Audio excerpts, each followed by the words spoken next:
안녕하세요. 드디어 오늘이 이제 이 응답하라 자유주의의 마지막 강의입니다. 그 마지막 강의는 그동안에 진행했던 그 9번의 강의를 바탕으로 해서 우리 대한민국이 어떻게 하면 살기 좋은 나라로 갈 수 있는가, 이거에 대해서 말씀을 드리겠습니다. 자, 여러분들은 어떤 나라가 살기 좋은 나라라고 생각을 하십니까? 제가 생각을 할 때는 물질적으로 풍요롭고 문화적으로 발전하고 그리고 도덕적이며 평화로운 나라, 이런 나라가 정말 살기 좋은 나라라고 생각이 듭니다.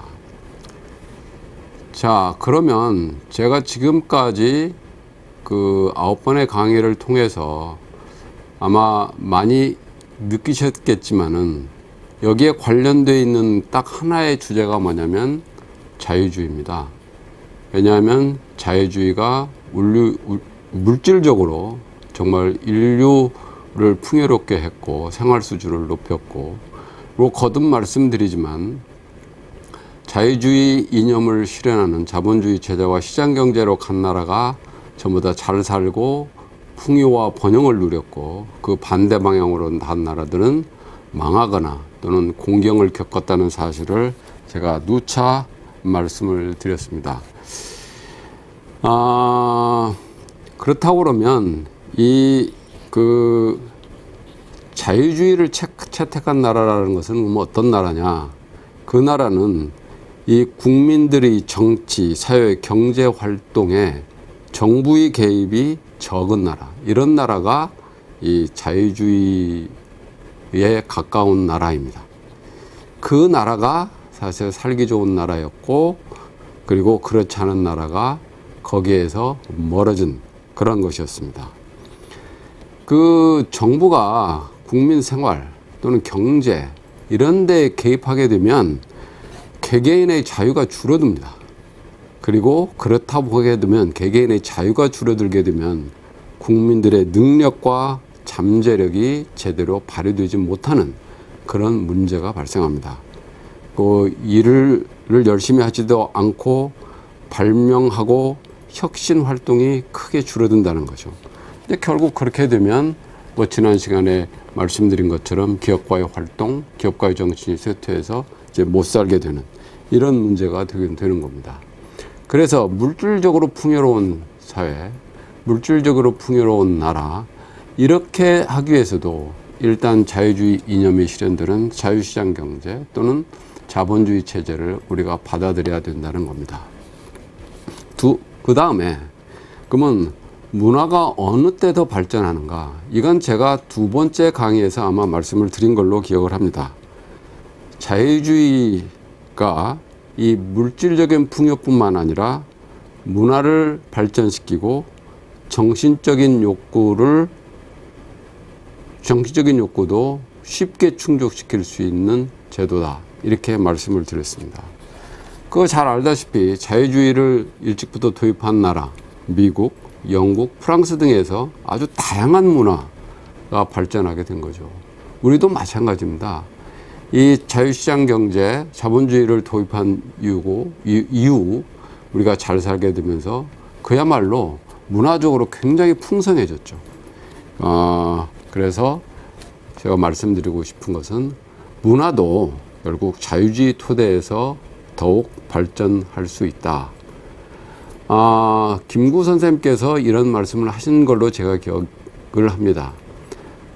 나는 다른 어떤 나라보다도 문화가 융성한 나라에도 살고 싶다, 이렇게 말씀을 하신 걸로 제가 기억을 하는데, 바로 김구 선생님이 말씀하신 그 문화가 융성한 나라, 이런 나라도 결국 자유주의 이념이 실현되는 사회, 이런 사회가 훨씬 그 문화가 융성한 김구 선생님이 바라는 그런 나라가 될 수 있다라고 얘기할 수 있습니다. 그 다음에 이 도덕적이고 평화로운 나라, 이거 역시 자유주의에서 더 실현이 가능합니다. 사실 이 도덕적이라는 것은 굉장히 이 기준이라는 것이 어떻게 보면 개개인마다 다 다를 수 있고 이게 굉장히 광범위하고 모호하지만 제가 생각할 때 우리 사회에서 가장 기본적으로 변치 않은 도덕적인 행위라는 건 뭐냐면 내 행위에 대해서 내가 책임지는 것. 이건 지야말로 가장 도덕적이라고 저는 생각을 합니다. 내가 한 행위를 내가 책임지지 않고 다른 사람에게 떠넘기는 것처럼 이게 부도덕하고 비도덕적인 것이 없지 않을까 이런 생각이 듭니다. 그런데 이 자유주의 이념을 바탕으로 하는 이 사회에서는 기본적으로 그렇지 않습니까? 자유주의라는 게 이런 거거든요.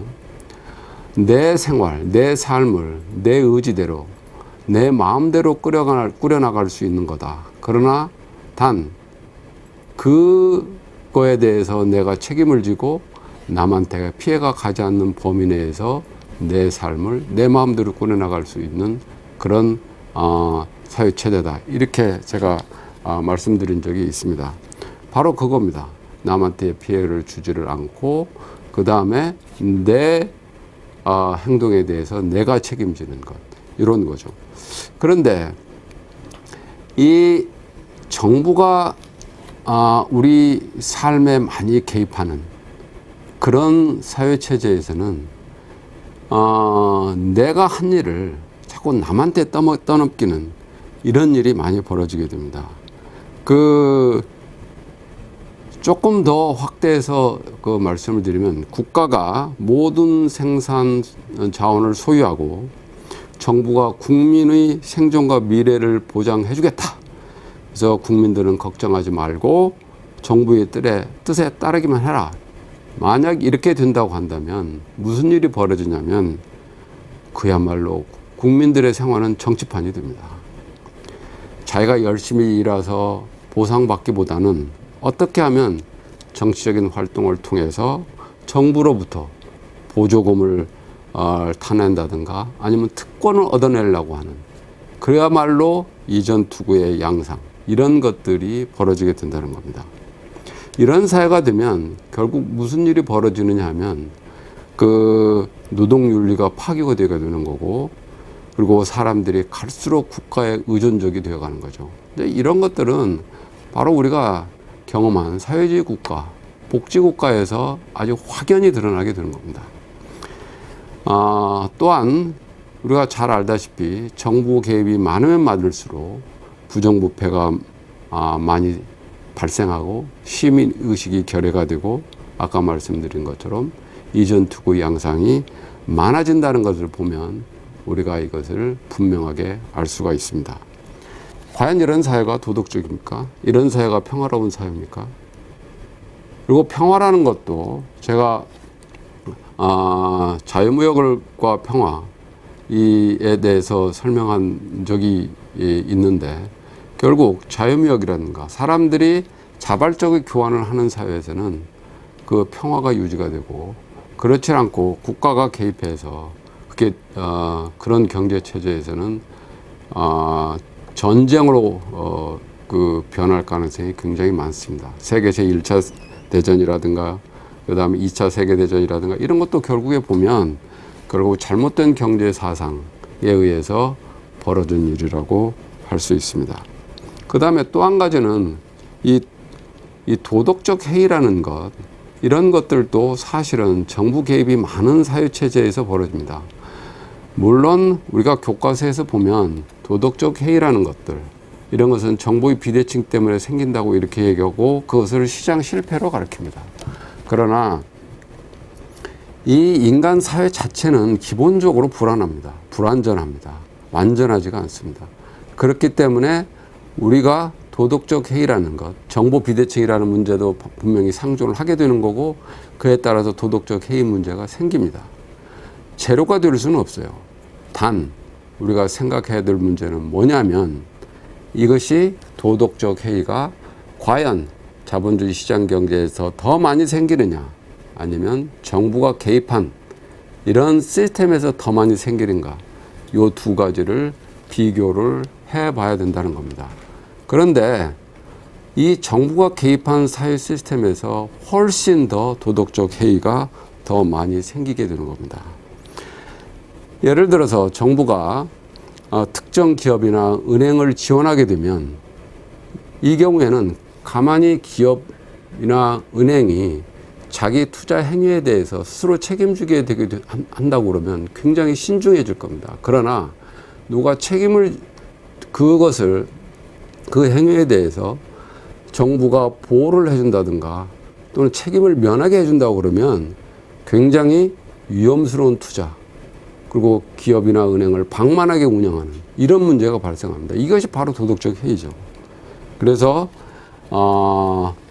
이 정부가 개입하는 이런 시스템에서 훨씬 그런 일이 많아지는데 실제로 그런 예가 1997년에 우리 금융위기에 단초가 됐던 한보철강, 기아자동차 그리고 많은 그 당시에 금융기관의 행태 그리고 1980년대에 든 카드사 문제, 신용불량자 문제 뭐 이런 문제들을 보면 결국 다 이런 것들이 도덕적 해이와 관계가 되어 있는데 이것이 다 어디서부터 비롯됐냐면 정부의 지원과 보호에서 이걸 비롯된다는 것을 알 수가 있습니다. 우리가 2008년도에 글로벌 금융위기가 났습니다. 그것의 그 기본적인 원인이 바로 그 서브프라임 모기지 사태죠. 그 서브프라임 모기지 사태가 어떻게 됐느냐? 얼핏 보면 그것이 금융기관의 탐욕, 즉 다시 말하면 도덕적 해이에 의해서 이루어졌습니다. 그러나 우리가 문제를 삼아야 될 것은 바로 금융기관의 도덕적 해이가 어떻게 해서 그렇게 많이 일어났는가 하는 문제죠. 그 도덕적 해이가 일어나고 증폭시킨 것은 바로 미국 정부가 주택시장에 개입하게 되고 그리고 페더럴 리저브의 그 저금리 정책으로서 방만하게 돈을 풀게 하고 그거에 의해서 거기에 이제 관련되어 있는 것이 모기 전문 회사인 프레디맥하고 페니맥인데 그 프레디맥하고 페니맥을 보호해 주기 때문에 그 서브프라임 모기지를 프레디맥하고 페니맥이 은행으로부터 마구 사줍니다. 그 얘기는 무슨 얘기냐면 은행의 위험이 없어지는 거거든요. 너 프레디맥하고 페니맥의 모기지 전문 회사는 그럼 왜 사주느냐? 바로 프레디맥과 페니맥가 이 정부 보증기관입니다. 그렇기 때문에 자기가 그런 위험스러운 모기증권, 서브프라임을 은행으로부터 사들인다 하더라도 그것이 문제가 생기면 정부가 보존해 주는 걸 알아요. 그렇기 때문에 그걸 사주는 겁니다.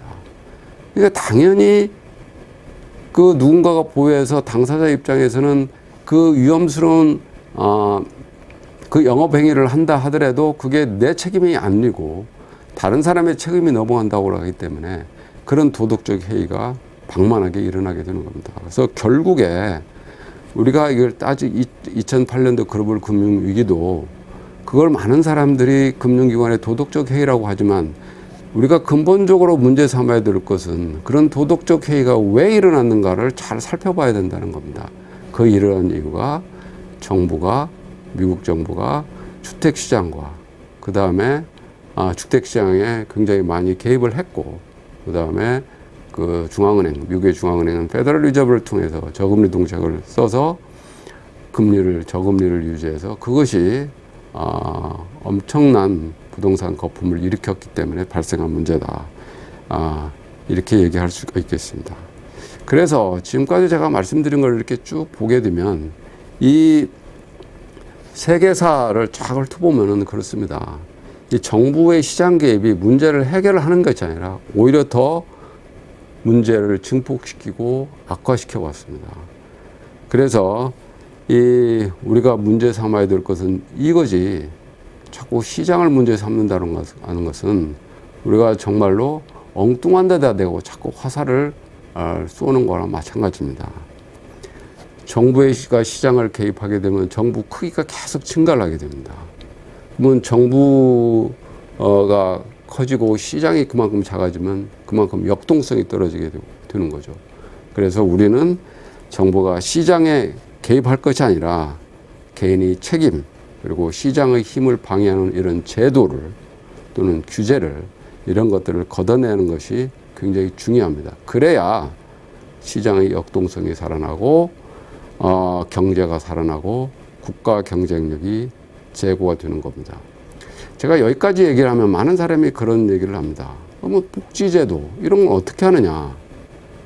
제가 말씀드린 것은 복지제도가 필요 없다는 것이 아닙니다. 지금 제가 말씀드린 복지제도는 이 방만한 이 보편적 복지제도가 문제가 되는 겁니다. 복지제도는 어떤 사람들한테 써야 되느냐면 정말 가난한 사람들을 위해서 복지제도를 만들어져야 됩니다. 그건 정말 필요합니다. 그러면 가난한 사람이라는 건 그럼 어떤 사람들을 얘기하냐. 그래서 소년, 소녀 가장이라든가 그 다음에 무탁 독거노인이라든가 또는 중증 장애인이라든가 정말 자기 혼자 힘으로는 생활하기 힘든 사람 이런 사람들은 도와줘야죠. 이런 사람들을 위한 사회안정망이라든가 그 다음에 복지제도 이런 것들은 정말 필요합니다. 그러나 내 몸 움직여서 내가 충분히 활동할 수 있는 사람, 생활할 수 있는 사람에 대해서 이 국가가 그걸 보조를 해준다.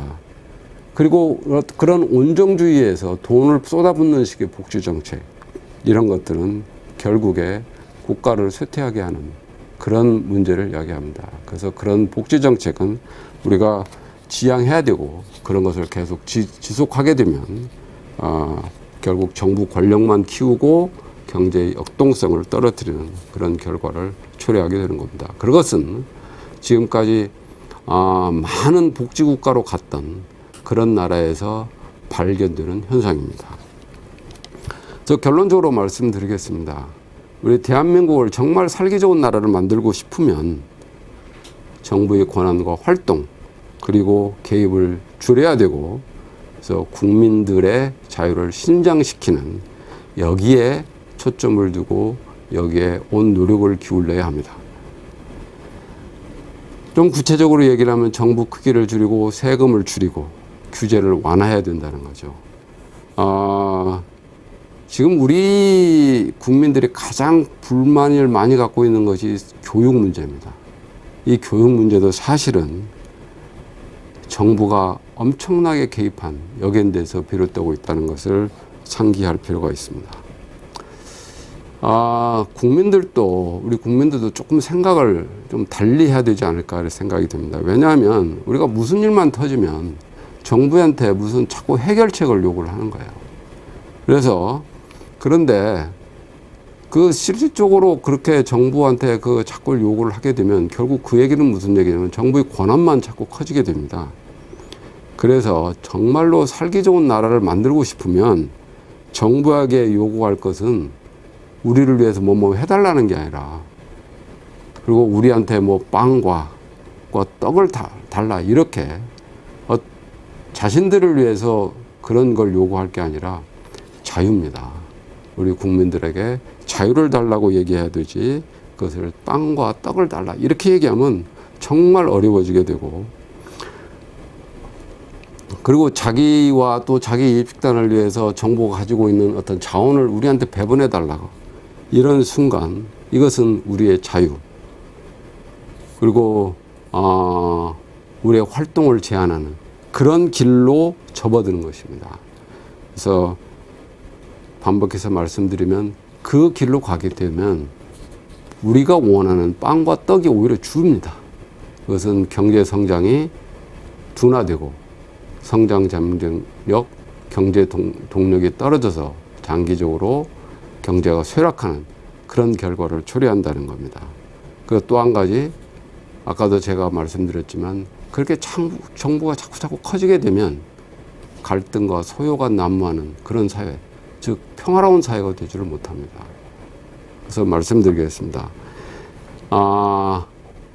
다시 한번 강조해서 말씀을 드리면 정말 대한민국을 살기 좋은 나라로 만들고 싶으면 그 자유주의 이념이 실현되는 사회를 만들어야 되는데 우리 국민들도 정부에게 우리 자신에게 빵과 떡 이런 걸 요구할 게 아니라 우리를 가만히 좀 내버려 둬라 자유스럽게 해달라 이렇게 요구하는 것이 굉장히 중요합니다. 지난 그 10번의 강의를 통해서 제가 쭉 그 강의했던 내용은 바로 이러한 것이고 1강부터 오늘 그 마지막 강의까지 일관성 있게 얘기한 것이 결국 우리를 풍요롭게 하고 우리를 평화롭게 하고 살기 좋게 하는 것은 자유주의 이념이 실현되는 사회를 만드는 사회다. 이렇게 다시 한번 강조를 하면서 이 10번의 강의 응답하라 자유주의 강의를 모두 마치도록 하겠습니다. 대단히 감사합니다.